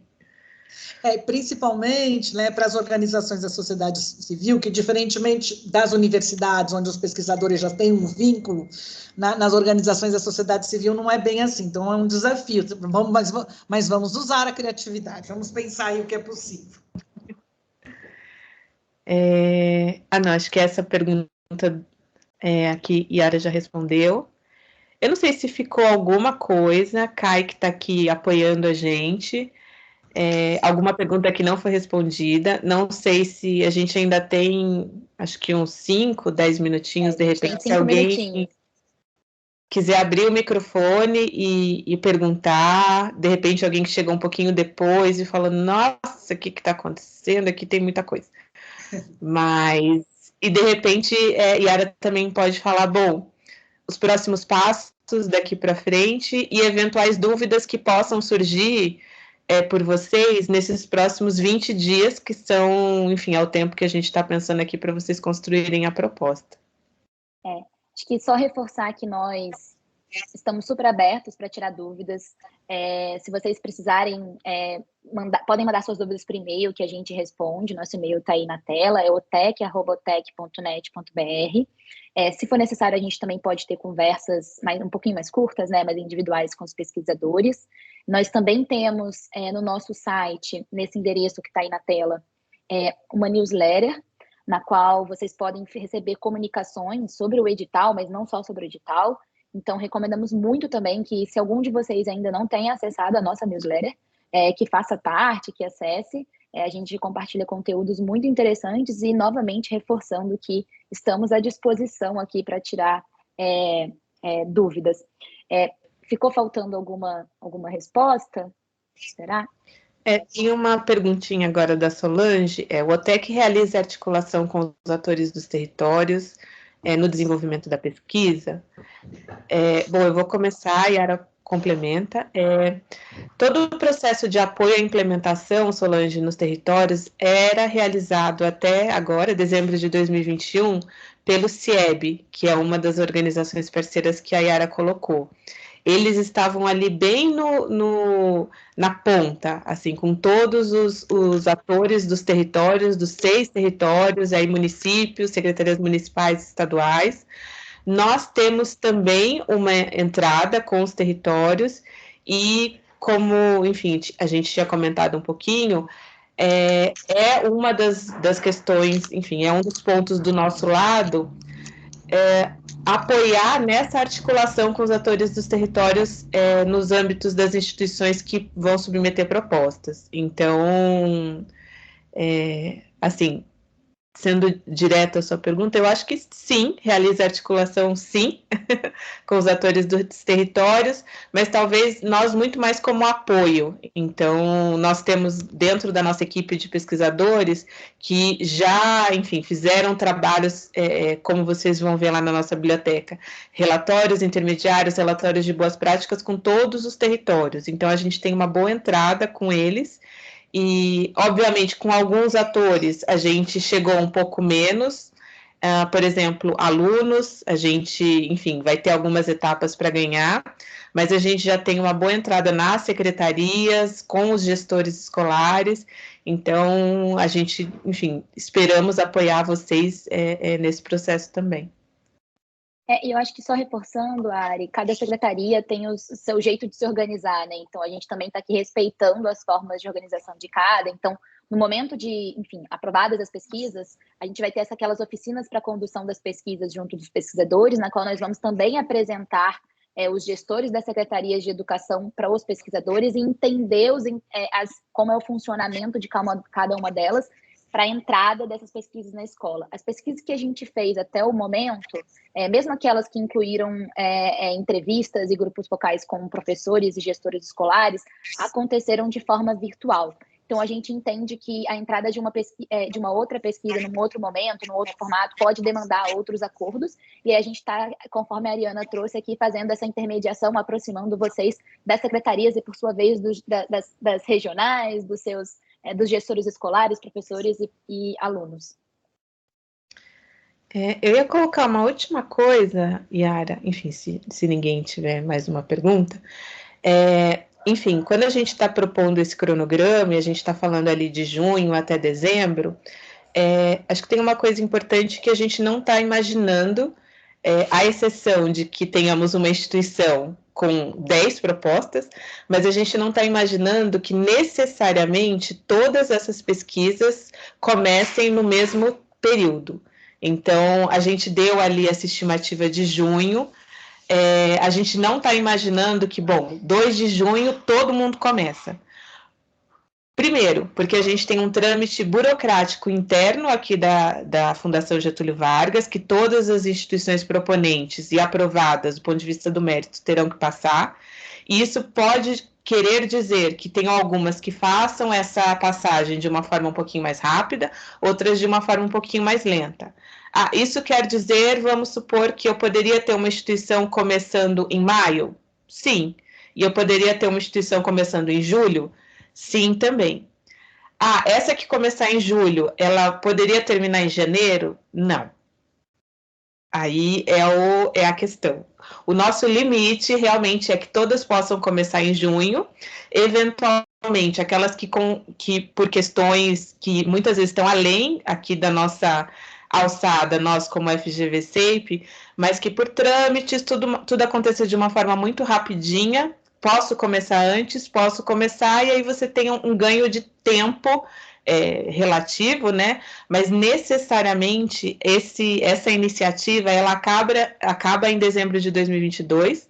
Biso está aqui para não deixar eu falar que começa que continua nem um diazinho a mais. Então, 31 de dezembro de 2022, essa iniciativa fecha, deixando um legado enorme daqui para frente.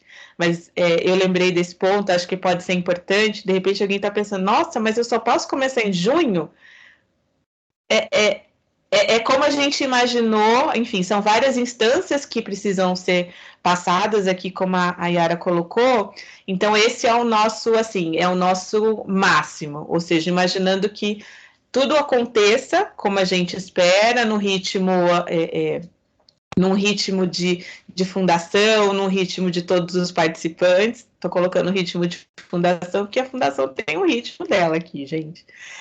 Mas todo mundo começando ali em junho, e aí pensando esses 5 meses e meio, ou seja, até dezembro de 2022. Então, acho que é isso. Aí tem uma perguntinha aqui. Essas oficinas junto às secretarias, às quais Yara se referiu, serão conduzidas por OTEC, FGV, ou deve constar nas propostas candidatas? Ah, tá. A ideia é que, enfim, vocês podem trazer nas propostas estratégias de como se aproximar dos territórios, mas essas oficinas especificamente, de a gente apresentar a vocês, aos atores das secretarias, essas aí a gente já está previsto o nosso modelo de atuação no momento da contratação da proposta, né? Quando a documentação estiver andando. A ideia é que nós sejamos esse articulador entre vocês e os territórios. Então, a gente sabe que vai ter bastante trabalho também, e a ideia não é isso, vocês mandam a proposta, a gente avalia, contrata, e aí a gente só vê vocês em dezembro de 2022. Não, a ideia é a gente realmente ficar bem pertinho e apoiando vocês em todas essas conduções. A gente deve ter um outro encontro, Yara, antes talvez, antes da data final? Acredito que a gente vai ter um encontro para a Radiotech ainda em janeiro. A gente ainda não fechou a data, mas então, mais um incentivo para que vocês todos possam ingressar na rede o quanto antes. E que a gente também possa, nesse momento de troca com a Radiotech, aí não vai ser um evento aberto ao público externo, aproveitar a falar um pouquinho sobre as conquistas de 2021 e planos para 2022, mas também discutindo o edital nesse momento de troca e aproveitando para tirar algumas dúvidas. Então, apenas para encerrar, gostaria de agradecer muito por todas as perguntas. Foi um momento muito rico, foi um prazer conhecê-los, estamos mais do que disponíveis. Qualquer dúvida podem entrar em contato conosco, seja pelo e-mail do OTEC, também podem nos achar por aí. Estamos aqui, de fato, para conseguir esclarecer todas as dúvidas e conseguir selecionar ótimas propostas de pesquisa. Muito obrigada. Yara, como que a gente disponibiliza esse vídeo? Ou seja, de repente perfeito, alguém rever alguma coisa? A gente vai disponibilizar esse vídeo no YouTube, no nosso canal do OTEC, e vamos compartilhar com todos vocês por meio das nossas comunicações. Tá bom? Pessoal, super obrigada por essas quase 2 horas aqui. Foi um prazer, assim, ver vocês. Estamos torcendo para receber propostas muito lindas e criativas, em termos de orçamento, criativas em termos de tempo, mas estamos muito animadas. Então, que esse seja um início de ano lindo para todos nós. Ari, só para a gente terminar, a gente fez um formulário rapidinho, assim, 1 minutinho para vocês avaliarem o evento hoje, trazerem a percepção do que vocês acharam, se foi elucidativo e etc., para também apoiar com que nós possamos fazer eventos cada vez melhores para vocês. Então, a Kailane vai mandar aqui no link no chat essa avaliação do evento, se vocês puderem, por favor, preencher. E, novamente, foi ótimo estar com vocês. Um bom início do ano e esperamos que possamos continuar trocando ao longo desse ano.